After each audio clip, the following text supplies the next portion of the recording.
दोस्तों एक बार फिर से गुरुकुल 21 के महापुरुषों की महान जीवन गाथा काल के इस एपिसोड में आप सभी का स्वागत है। दोस्तों आज हम फिर बात करने जा रहे हैं उस युग पुरुष महामानव की जिनका जन्म 14 अप्रैल 1891 ईस्वी में मध्य प्रदेश के महू नामक स्थान पर हुआ था। एक ऐसे महान नेता का जन्म हुआ था जो प्रगाढ़ शक्तिशाली नेता, शक्तिशाली राजनीतिक, महान अर्थशास्त्री, सर्वश्रेष्ठ लेखक, महान विचारक एवं चिंतक, बौद्ध धर्म को पुनः खड़ा करने वाला महान मनोवैज्ञानिक, मानव अधिकारों का महान संरक्षक, दुनिया के श्रेष्ठ विद्वानों में से एक, विश्व के सबसे प्रखर बुद्धिमानों में से एक। दोस्तों आपका अंदाजा बिल्कुल सही है, हम बात करने जा रहे हैं भारत रत्न, महान अर्थशास्त्री और कानूनविद डॉक्टर भीमराव जी अंबेडकर की। ये छोटी सी उम्र में महू से सतारा नामक स्थान पर आ गए थे जो महाराष्ट्र में पुणे के नजदीक है। छोटी सी उम्र में इनकी मां का निधन हो गया। छोटी सी उम्र में इन्होंने बहुत ढेर सारी मुसीबतों का सामना किया। बचपन से ही ये पढ़ना चाहते थे, पिता से जिद करते थे, लेकिन महार जात में जन्म लेने के कारण उनको वहां पढ़ने की कोई सुविधा नहीं थी। इनके पिता अंग्रेज सेना में सूबेदार थे। उन्होंने जुगाड़ लगाकर नजदीक के स्कूल में एडमिशन दिलाया था, लेकिन वहां पर भी उन्हें बाहर बैठकर पढ़ने को कहा गया। लेकिन पढ़ाई में इतनी रुचि थी कि ये बाहर बैठकर भी बड़े ध्यान से पढ़ते थे। खिन्न होकर के एक बार मास्टर ने उन्हें बुलाया और ब्लैक बोर्ड पर एक सवाल हल करने को कहा। जैसे ही ये छोटा बालक बोर्ड पर सवाल लगाने के लिए बढ़ा, बच्चे चिल्लाने लगे, मास्टर जी मास्टर जी मास्टर जी, ये नीची जात का है। उतना ही नहीं, सारे बच्चे बोर्ड की तरफ भागने लगे। सब दंग थे, आखिर ये हो क्या रहा है। हुआ एक ही, सारे बच्चों का टिफिन बोर्ड के बगल में या बोर्ड के पीछे था। बच्चों को डर था कि कहीं इनके छूने और परछाई पड़ने से टिफिन अपवित्र न हो जाए। जीवन के शुरुआती दिनों में इन्हें बहुत सी चोट और धक्के खाने को मिला, शायद ही कोई इतना बर्दाश्त किया होगा। ये पंक्तियां इन पर बहुत सटीक बैठती हैं। उम्र थका नहीं सकती, ठोकरें गिरा नहीं सकती, अगर जिद हो जीतने की तो परिस्थितियां भी हरा नहीं सकती। एक बार फिर से, उम्र थका नहीं सकती, ठोकरें गिरा नहीं सकती, अगर जिद हो जीतने की तो परिस्थितियां हरा नहीं सकती। बचपन में एक बार कुएं से पानी क्या पी लिया, इन्हें बहुत मार खानी पड़ी। एक बार रिक्शा वाले ने तो इन्हें रिक्शे से उतार कर फेंक दिया, क्योंकि उसे बीच रास्ते में ये पता चला कि ये छोटी जात की हैं, नीची जात की हैं। उन्होंने न सिर्फ इन्हें रिक्शे से उतार कर फेंका, बल्कि इनसे दुगना किराया लिया और इनसे रिक्शा चलाने के लिए खुद कहा। दोस्तों उस समय छूने से ही नहीं, परछाई तक से लोगों को दिक्कत होती थी। लोग इनकी आवाज से भी दूर रहते थे। उन्हें डर था कि कहीं आवाज उनके कानों में जाकर के उन्हें अपवित्र न कर।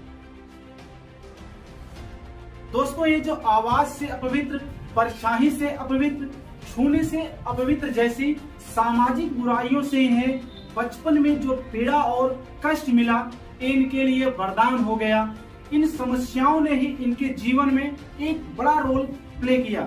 साहू जी महाराज गायकवाड़ ने इनकी समस्याओं और तकलीफों को समझा और इनके पढ़ने की इतनी प्रबल इच्छा को देखकर इन्हें पढ़ने के लिए विदेश भेजा और स्कॉलरशिप प्रदान की। ध्यान दीजिए, बात आज की नहीं है, यह लगभग 115-120 साल पुरानी है। 1908, 1909 उस समय कौन, समाज के सबसे निचली पायदान से उठा हुआ महार जात का लड़का मुंबई जाकर के इंग्लिश से इंटर किया।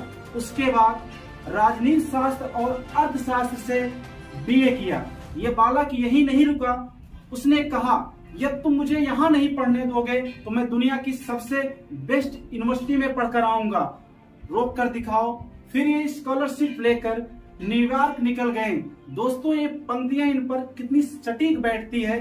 तुम्हें कौन रोक सकता है, तुम एक ऐसी चिंगारी हो कि तुम दिल से ठान लो तो तुम्हारे लिए दुनिया में कुछ भी असंभव नहीं है। कोलंबिया यूनिवर्सिटी जाकर बाबा साहब पहले राजनीति शास्त्र से एमए किया, उसके बाद उन्होंने देखिए क्या क्या किया। एमए राजनीति शास्त्र, MA economics, MA history, MA sociology, फिर कानून में पीएचडी की डिग्री की। ये बालक यही नहीं रुका, बाबा साहब लंदन स्कूल ऑफ इकोनॉमिक्स चले गए, वहां जाकर के एमएससी और लॉ की पढ़ाई की, फिर डॉक्टरेट की, फिर अपनी थीसिस पर किताबें लिखना शुरू कर दिया। आपको आश्चर्य होगा कि इनके इसी किताब और थीसिस पर आगे चल करके 1 अप्रैल 1935 को भारतीय रिजर्व बैंक की स्थापना हुई। महाराज साहू जी गायकवाड़ से इनका प्रेम इतना अधिक था कि उन्होंने इनकी जो मदद की थी, जब ये दुनिया भर से पढ़कर वापस लौटे तो महाराज की सेवा करने के लिए उनके पास गए। महाराज ने उन्हें मिलिट्री सेक्रेटरी का पद दिया। उस समय यह नौकरी बहुत बड़ी मानी जाती थी। इतनी ऊंची पढ़ाई और इतना ऊंचा पद मिलने के बाद भी इन्हें भेदभाव और छुआछूत का शिकार होना पड़ता था। सरकारी चपरासी भी फाइल इन्हें दूर से फेंक कर ही देता था। लोग साथ में खाना नहीं खाते थे, ये खाना बाहर जाकर खाते थे। ऑफिस के बर्तन और घड़े से ये पानी नहीं पी सकते थे। पहली वीडियो में हमने जाना था कि उन्हें कमरा नहीं मिलता था उस समय बड़ौदा राज्य में। बाबा साहब अंबेडकर इतना पढ़ने लिखने के बाद, इतना प्रतिभा संपन्न होने के बाद भी उन्हें सार्वजनिक कुएं से पानी पीने का अधिकार नहीं था। बाबा साहब अंबेडकर के तकलीफों का सिलसिला थमा थोड़े ही था। माता रमाबाई जिनके साथ उनका विवाह हुआ, उनसे 5 संतानें पैदा हुई। इलाज के अभाव में 4 संतानों की एक के बाद एक मृत्यु हो गई। 4 बच्चों की मृत्यु हुई, सिर्फ 1 संतान बचा। लेकिन आगे चल करके माता रमाबाई की भी मृत्यु हो गई। बाबा साहब अंबेडकर जैसे महामानव इन कठोर पीड़ाओं और वेदनाओं में भी नहीं टूटे। इतनी विपदाओं के बाद भी ये लड़ते रहे अपने देश के लिए, अपने समाज के लिए, घर की तकलीफों की परवाह किए बिना। बाबा साहब सत्याग्रह पर निकल दिए। 1927 ईस्वी में महार सत्याग्रह में ये जिद पर अड़ गए कि दलितों, अछूतों को सार्वजनिक तालाबों और कुओं से पानी पीने का अधिकार वे दिलाकर ही रहेंगे। वास्तव में दलित महिलाओं के साथ गलत हो रहा था। दलित महिलाओं को साड़ी पूरा पांव तक ढककर पहनने का अधिकार नहीं था। दलित महिलाएं साड़ी आधे पांव तक ही पहन सकती थी। अंबेडकर जी ने दलित महिलाओं को आम महिलाओं की तरह पूरे पांव तक ढककर साड़ी पहनने का अधिकार दिलाया। बाबा साहब ने आगे कम्युनल इलेक्टोरेट की मांग कर दी। कम्युनल इलेक्टोरेट में ये चाहते थे कि कम्युनिटी के आधार पर हमारी वोटिंग की सुविधा अलग हो। उसमें थोड़ा गांधी जी अड़ गए, क्योंकि गांधी जी जानते थे कि अंग्रेज लोग हमारी सारी जातियों को तोड़कर अलग करना चाहते हैं। गांधी जी ने अंबेडकर जी को समझाया कि मैं आपको रिजर्वेशन दिलाऊंगा, मैं आपकी सब मदद करूंगा, लेकिन अलग मत होइए। क्योंकि गांधी जी का मानना था कि यदि जातियों के आधार पर देश अलग किया गया तो हमें अंग्रेजों से आजादी नहीं मिलेगी, अंग्रेजों से मैं नहीं लड़ पाऊंगा। उन्होंने अंबेडकर जी से कहा, आप मेरे कंधे से कंधा मिलाकर मेरी ताकत बनिए। अंबेडकर जी नहीं माने तो गांधी जी आमरण अनशन पर बैठ गए। फिलहाल उस समय अंबेडकर जी के सामने बड़ी समस्या थी। एक तरफ उनकी जात और समाज के लोग हैं, मैं उनकी मदद करूं या देश के लिए आंदोलन लड़ रहे गांधी जी को की मदद करूं, कहीं इस अनशन में उनके प्राणों का त्याग न हो जाए। इसलिए अंबेडकर जी मान गए और 1932 में गांधी अंबेडकर के बीच पूना पैक्ट पर हस्ताक्षर हुए। लेकिन बाबा साहब ने रिजर्वेशन को कंट्रोल कर लिया। उन्होंने the evolution of provincial finance in British India और the problem of the rupee पर किताब लिखी।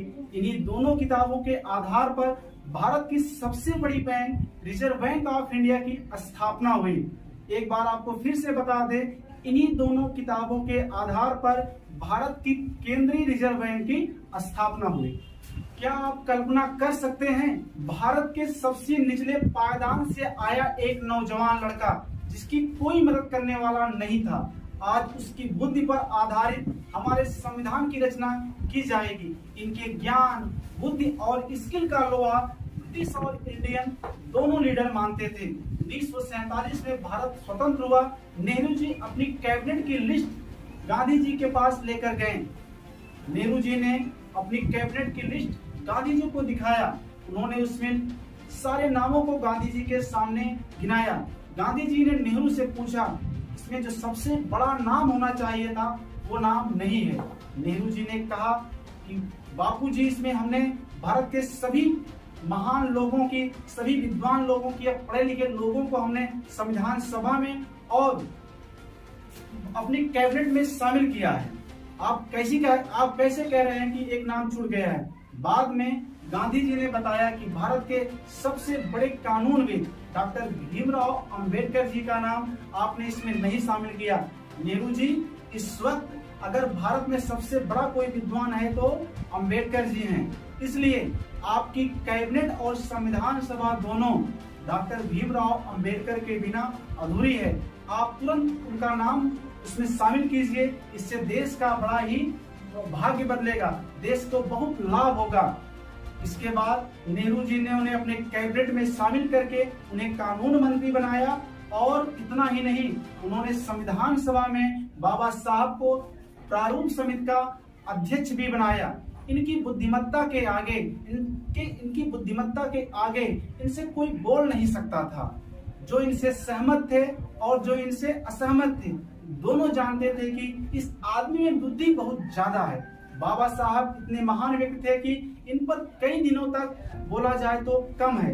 इतने बुद्धिमान व्यक्ति आगे चल करके हिंदू कोड बिल इन्होंने दिया, महिलाओं, किसानों, मजदूरों और अधिकार विहीन लोगों को ढेर सारे कानूनी अधिकारों से संपन्न कर दिया। एक ऐसे राजनेता थे जो सत्ता के लिए नहीं लड़ते थे, वे उनके लिए लड़ते थे जो कमजोर हो, शोषित हो, वंचित हो, उनके लिए लड़ते थे। उनका मानना था कि देश के कमजोर हिस्सों को उठाना हमारी जिम्मेदारी होनी चाहिए, चाहे वे कमजोर हो, चाहे वो महिलाएं हो, चाहे वो समाज का वंचित वर्ग हो। जब तक वो आगे नहीं बढ़ेगा, हमारा देश आगे नहीं बढ़ेगा। इनके भाषा में, इनके भाषण में, इनके चर्चा में, इनके आचरण में, इनकी किताबों में और प्रारूप समिति में रहते हुए संविधान लिखने में सहनशीलता हमेशा बरकरार रही। आगे चल करके अहिंसा परमो धर्म में विश्वास रखते हुए बौद्ध धर्म को अपना लिया। इनका मानना था कि सभी जीवात्माओं को अपनी तरह से ही देखना चाहिए। इनका विचार था सभी को समान दृष्टि से देखना चाहिए। अपने जीवन के आखिरी समय तक इन्होंने प्रेम से ही काम किया। इस पूरी वीडियो में आपके लिए यही मैसेज है कि शिक्षा दुनिया का वो हथियार होता है जिससे हम दुनिया का कोई भी जंग जीत सकते हैं। इन्होंने दुनिया को चुप करा दिया सिर्फ अपनी पढ़ाई के द्वारा।